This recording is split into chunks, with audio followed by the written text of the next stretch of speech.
예, 오늘 센터처치 파트 7번 그중에 세 번째 사람을 사람과 연결시키는 거에 대한 이야기를 다루는 부분입니다. 이거는 앞서서 우리가 통합적 사역이라는 것에 대해서 먼저 이야기되어진 부분이에요. 교회는 복음으로 사람들을 전도하고 회심시키는 것뿐만이 아니라 그들을 그리스도인으로 세워나가는 일을 해야 되는 곳이죠.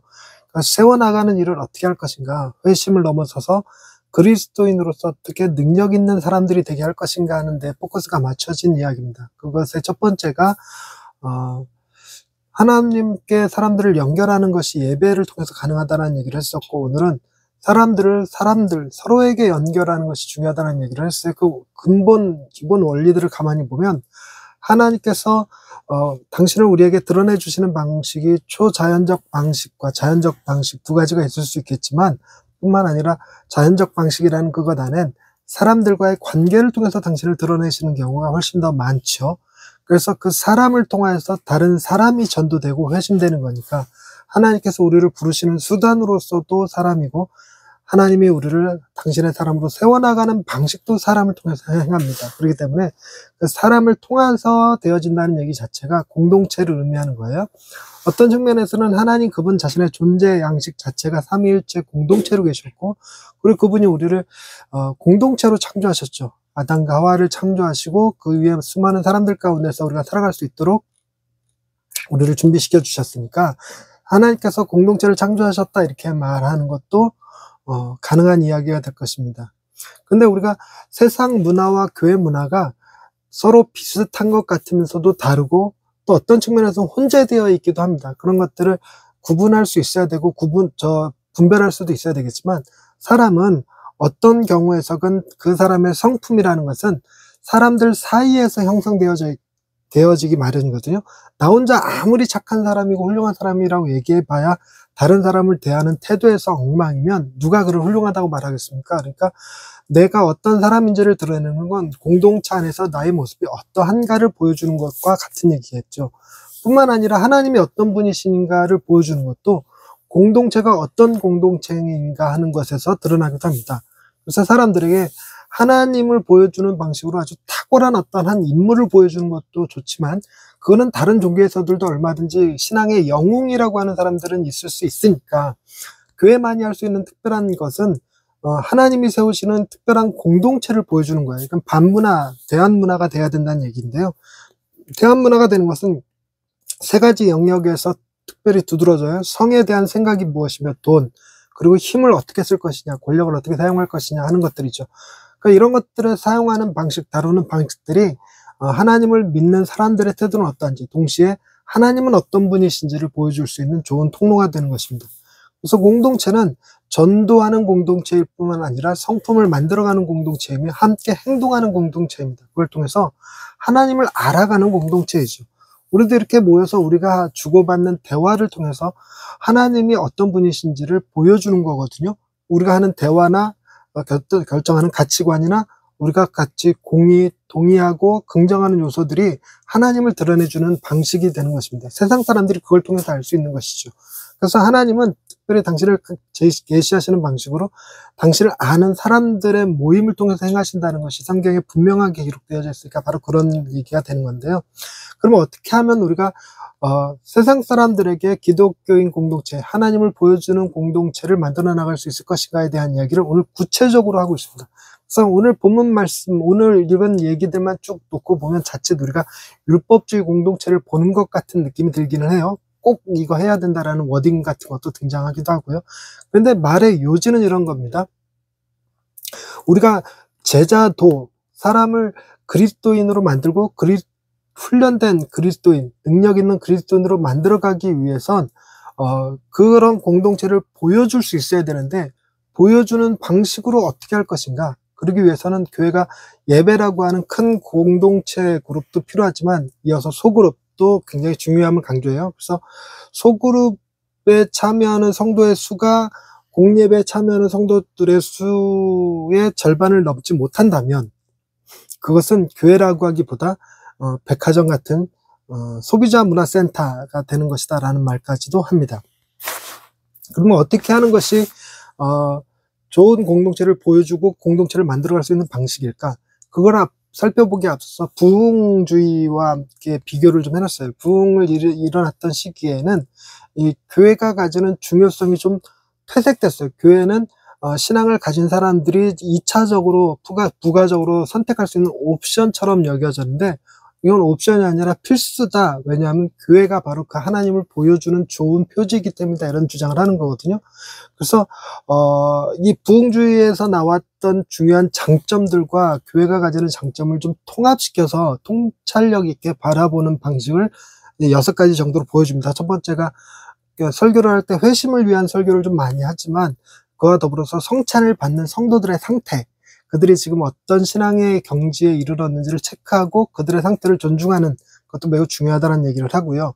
그리고 교회 등록교회를 받아들일 때 그 등록교인들의 그 후보, 그 상태들을 조사할 수 있는 다양한 방법들을 좀 개발하는 것이 필요하다고 얘기합니다. 그리고 교리교육을 좀 회복하라는데, 이 책에서는 그런 언급이 나와 있지 않은 것 같은데, 팀 켈러는 이 교리교육이 너무 오래된 버전을 사용하고 있다는 얘기를 해서 현대식 버전으로 좀 바꿀 필요가 있다는 얘기를 해요. 그래서 교리교육이 어려운 옛날 용어의 반복이 아니라 오늘날 우리 시대의 우리 삶에, 그리고 새롭게 변화된 문화에 적응되어지는 교리를 새롭게 개발할 필요가 있다는 얘기를 하는데, 중요한 요점은 교리교육이 반드시 필요하다라는 얘기를 하는 거예요. 그리고 그 교리교육을 하는 과정에서 사람들은 공동체의 작동 원리, 작동 방식들을 보게 되겠죠. 그들이 어떤 것을 고백하고 어떤 것에 삶의 중심을 두고 있는지를 보여주는 거죠. 그래서 십계명이라든가 사도신경이라든가 주기도문 같은 것들을 주기적으로 가르치고 훈련할 수 있는 과정, 커리큘럼을 만드는 것이 중요하고, 그리고 그 성찬에 참여할 수 있는 사람들, 즉 세례받을 수 있는 사람들을 교육하는 수단으로 그 과정을 이용하는 것에 대해서도 조언을 주고 있습니다. 뿐만 아니라 이제 신학적인 교육, 전도적인 것과 동시에 신학적인 교육도 좀 필요한데, 우리가 예배 시간에 듣는 메시지는 하나님께서 우리를 위해 행하신 일들에 대한 예수 그리스도의 사역을 선포하는 것이 주된 메시지고, 그 선포를 통해서 성도들로 하여금 회심하도록 이끄는 것이 주된 통로이기는 하지만, 그와 더불어서 다른 교육 과정들을 통해서 그들이 이제 조직신학적인 개념, 하나님은 어떤 분이시고 인간은 어떤 존재이고 예수 그리스도께서의 사역은 무엇이고 그분의 특징은 무엇이고 하는 것들, 교회나 종말이나 성찬이나 이런 것들에 대한 개념들을 가르칠 수 있는 교육과정, 커리큘럼이 필요하다는 얘기를 합니다. 뿐만 아니라 5번째로 세례 준비 과정과 등록교인 교육을 특별히 제자도를 세우는 목적으로 좀 활용했으면 좋겠다. 그래서 공예배 때 많은 사람들 앞에서 자신의 신앙을 간증하게 하고 고백하게 하고 하는 것들을 보여줌으로써 잠재적 세례교인들이 거기서 동기부여를 받고 하나님께 더욱 가까이 나아갈 수 있는 마음의 동기부여가 될 수 있도록 활용하라는 얘기를 합니다. 그리고 성찬에 대해서도 좀 강조를 하는데, 성찬을 준비하는 시간을 좀 길게 갖고, 그리고 성찬 시간에 가지는 언약갱신에 대한 언약갱신에 대해서 좀 초점을 맞춰서 이 영적 성장의 디딤돌로 삼는 그런 성찬식이 되도록 하라는 조언을 하죠. 그리고 이제 복음과 삶이라고 하는 책을 통해서 공동체를 세우는 9가지 습관을 얘기를 했었는데, 그것을 이 책에서 요약적으로 이제 제목들만 쭉 나열해 놨습니다. 그 제목들을 다시 한번 리마인드 해본다면, 먼저 서로의 강점과 능력과 은사들을 인정하고, 그리고 서로 동등한 중요성을 가졌음을 인정하고, 그리고 서로 감정을 인정하고, 서로 물건과 공간과 시간을 공유하고, 서로 필요한 문제를 공유하고, 서로 신앙과 생각과 영성을 공유하고, 서로 책임을 지고, 서로 용서하고, 서로 이익을 위해 섬긴다. 중요한 건 서로 행한다는 겁니다. 혼자서는 안 되고, 그것을 나눌 수 있는, 상호 교환할 수 있고 보여줄 수 있는 공동체가 필요하다는 얘기를 합니다. 이것이 이 공동체를 통해서 사람을 더 그리스도인으로 회심한 것뿐만 아니라 그리스도인으로서 능력 있게 살아갈 수 있는 방식을 보여주고 훈련하고 연습할 수 있는 그런 공동체가 필요하다는 것을 얘기를 해요. 그래서 복음이 주는 특징들을 보면 복음은 우리를 담대하고 겸손하게 하잖아요. 이런 것들을 실제로 어떻게 삶에서 적용되어지고 다른 사람은 어떻게 그런 강점들을 활용하는지를 보여줄 수 있어야지만 말씀이 힘이 있게 되고, 그리고 또한 우리가 살아가는 삶에서 복음이 정말 중요한 거다라는 걸 알 수 있게 해주죠. 근데 이제 웬만해서는 우리가 세상에서는 그런 걸 보기가 어려워요. 아무리 우리가 배웠어도 세상에 나가서 살아가는 동안 겸손함과 담대함을 가진 사람들을 찾기가 어렵습니다. 흉내내기도 쉽지 않죠. 그런데 교회 안에서는 그렇게 살려고 몸부림치는 사람들을 볼 수가 있어요. 그러니까 교회에서 복음을 통해서 우리가 겸손함과 담대함을 어떻게 드러낼 것인가 하는 것이 중요한 문제가 되겠죠. 그러니 복음이 실제로 우리의 삶에, 우리의 그 성품을 형성하는 과정에 어떻게 작용되어지를 보여줄 수 있는 중요한 표지 혹은 모델로서 공동체가 꼭 필요하다는 얘기를 합니다. 그래서 이런 얘기를 팀 켈러가 책에 써놨는데 이 부분만 잠깐 읽고 마치려고 해요. 복음이 우리를 변화시킬 때 우리는 그들을 만나기 위해서 시작할 수 있죠. 그들을 위해서 우리는 서로 만날 수 있습니다. 복음은 누구 앞에서나 우리를 겸손하게 하며 우리가 오직 은혜로 구원받은 죄인임을 기억하게 해줍니다. 그러나 복음은 또한 우리를 누구 앞에서나 당당하게 하며 우리가 우주에서 중요한 유일하신 분의 눈앞에 사랑받으며 존중받는 존재임을 기억하게 해주죠.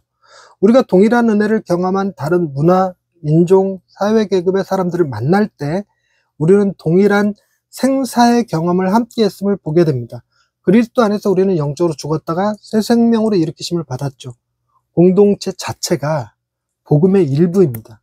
그리고 그 복음이 바로 공동체이죠.